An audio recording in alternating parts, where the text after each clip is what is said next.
Welcome back, everybody. Thanks for joining us on This Week in America. Check out the website, thisweekinamerica.us. Talking about something you pick up a newspaper, you tune in a newscast, and you're hearing about more frequently scam artists actually targeting seniors' savings, how seniors have fallen prey to all sorts of financial scams. Elder abuse from a financial standpoint. That's what we'll be talking about on This Week in America. Kim Hubbard is with us representing Wise Senior Services. That's an agency in Los Angeles County that's been working sort of a model program, a number of model programs around the country with seniors since 1968. Kim is the interim director of elder abuse prevention programs, also is the coordinator of FAST. And Kim, first of all, welcome to This Week in America.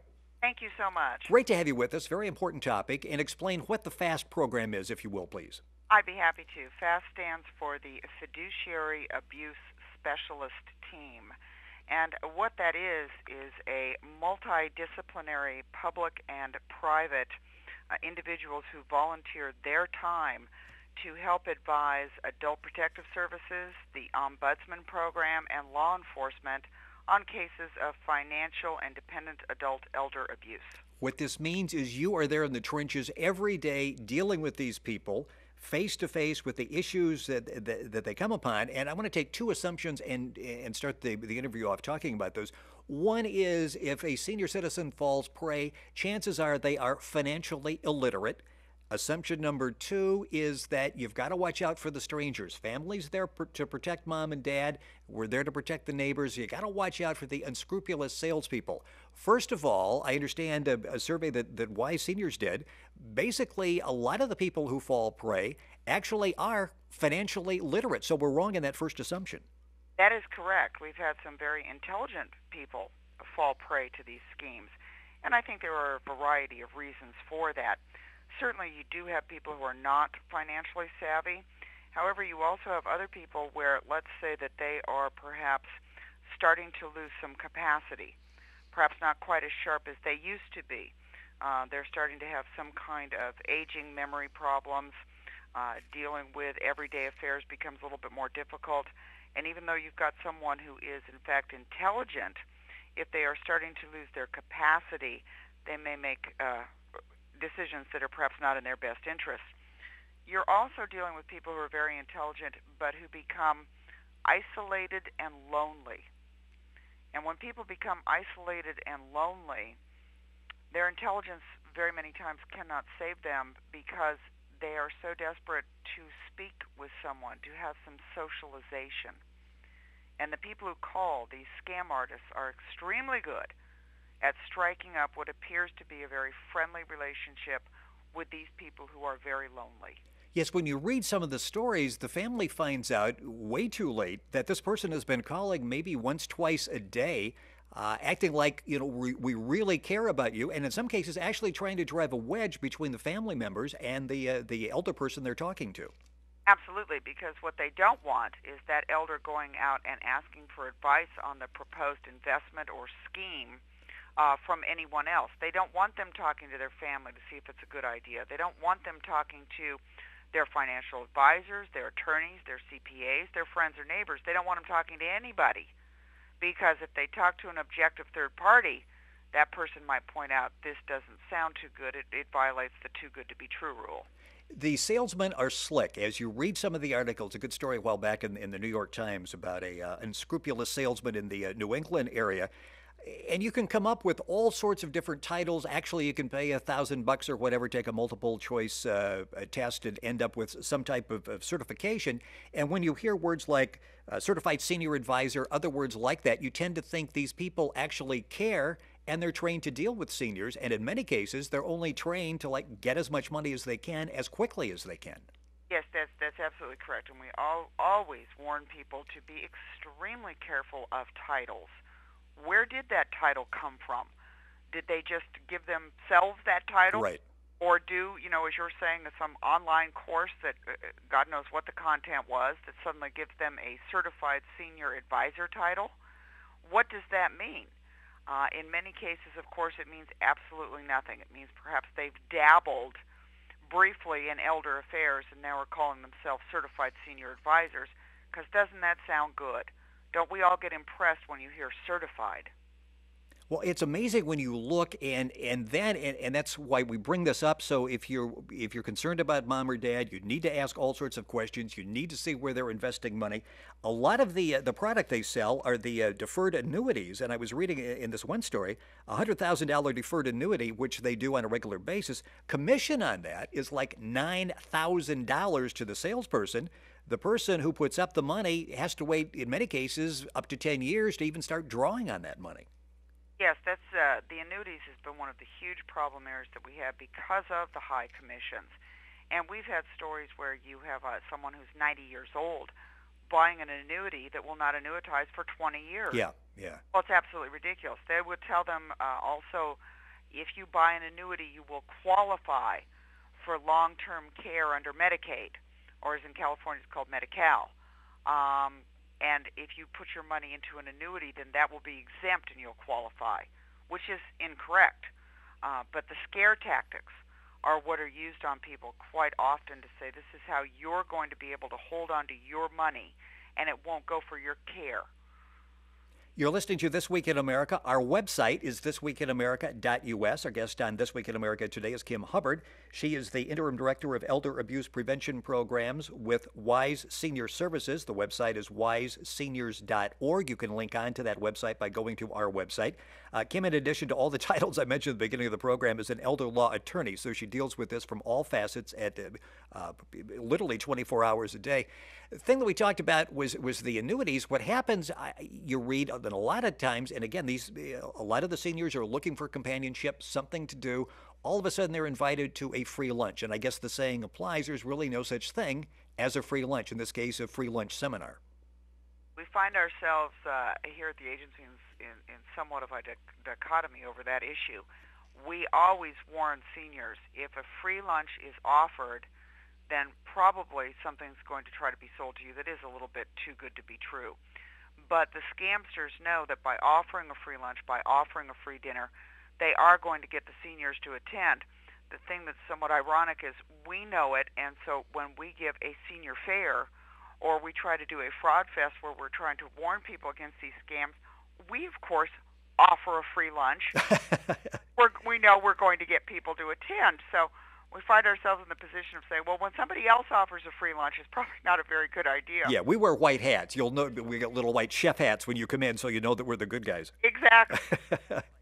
But we're not trying to sell them anything, and I think this is the main difference. Obviously, we're handing out prevention materials. We have speakers that talk about how you avoid becoming a victim and that talk about various abuse aspects. We're not trying to sell them anything. I generally tell seniors, if you really want that free lunch that badly, that's fine. Go have a free lunch and then get up and walk out. Yes, yes. Just like you do when we go to a land presentation or whatever, the timeshare, it's like you get the free lunch and afterwards try to get out of there before they put the hard sell on. We talked about annuities, and that's obviously one area that you really need to be watching as you're looking out for mom and dad. Another one, and you read this is quite common, it's all done over the telephone. You've won something, you have to put up a credit card number or send some money, taxes, insurance, whatever. And in many cases, these people are swindled basically repeatedly. That's true. We call those advanced fee frauds, which basically means that if you were notified by any agency, company, country, as of course we see the Nigerian emails and the Canadian lotteries and all the rest of this, if you're contacted and told that you've won something, but you have to send money first, you haven't won a thing. And if you think of it logically, it really doesn't make sense. They tell you you've won $1 million, but we want you to send $5,000 for taxes. Right. Well, why don't they just take that out of your so-called winnings? But they will pressure you. They will say that they've been looking for you, and they have found you on the last day for which you can win this. So they want you to run right straight down to Western Union and send them that $5,000 so that you can keep your winnings. There's always urgency. There's always a reason it has to be done immediately. So again, you have no time to talk to anyone objective who may be able to advise you that this is a fraud. And of course, they don't want you to do that. And we're rapidly running out of time. We're discussing the problem with seniors and elder fraud abuse with Kim Hubbard. Kim is with Wise Senior Services based in Los Angeles County, California. The website is wiseseniors.org. You're listening to This Week in America. Our website is thisweekinamerica.us. You can go to our website and link on and get all the information. The other assumption that we were talking about at the beginning of the program is you got to watch out for the slick salesman. And when you start really looking at it, you really sometimes have to watch out for family members. Explain that. Oh, I wish I didn't have to explain it, to be honest with you. It's probably the most distressing part of this business, but it is the belief of the people who work in this area that approximately 80% of the abuse that we talk about is perpetrated by family members. That's devastating. It's devastating to a family to believe that someone would take advantage of the parents like that, would take advantage of the grandparents. The reason I say we believe it's approximately 80% is because when it's family members doing it, it's very difficult to get elders to report the abuse.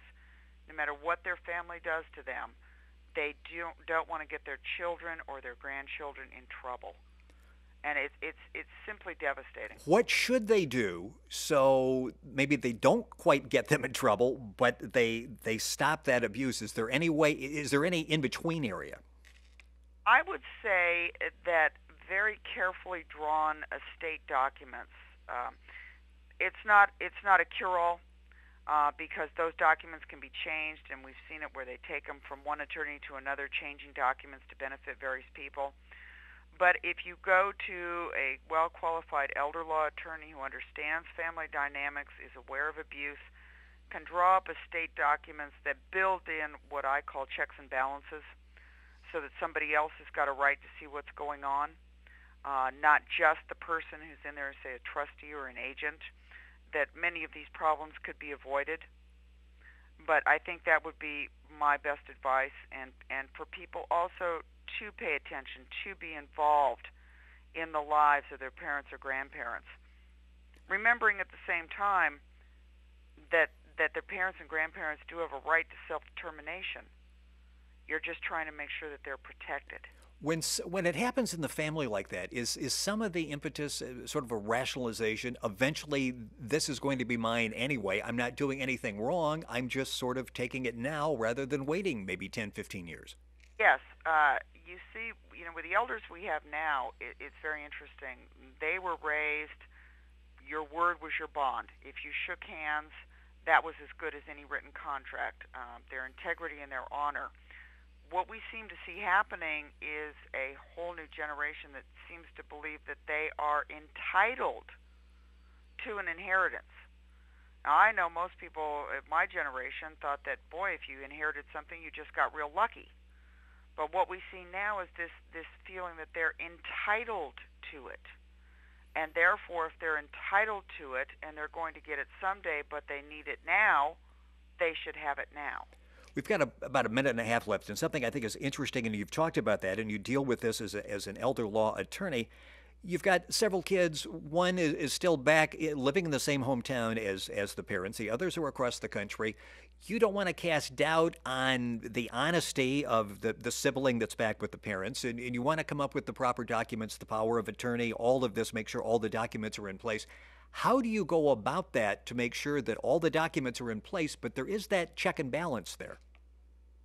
The best advice I can give you, and I don't take any private clients, so I'm not saying this so people will call and engage my services, but get to a good elder law attorney.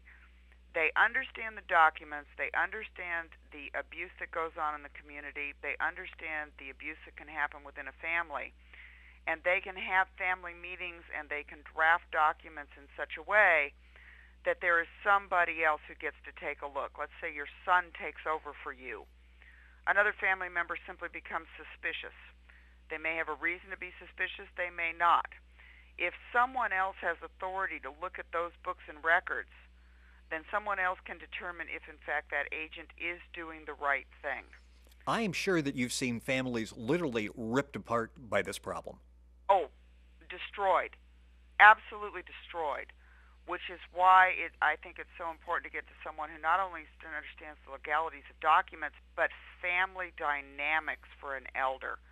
What we don't want to do is protect the elder monetarily and end up completely destroying the family. We've got about 10 seconds left, and I've seen this where, and I use that example with the sibling is still in the home, maybe close by neighbor, whatever.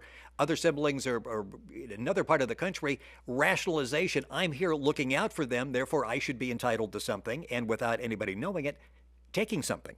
Yes, and this is where the trouble starts. They may in fact be entitled to something.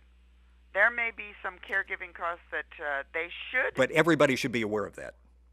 But that doesn't mean that you just arbitrarily decide what you're going to take. Unfortunately, we are out of time. So much information, and you'll find more at the website. Kim's website is wiseseniors.org. Our website is thisweekinamerica.us. Kim, thank you for joining us on This Week in America. Very informative.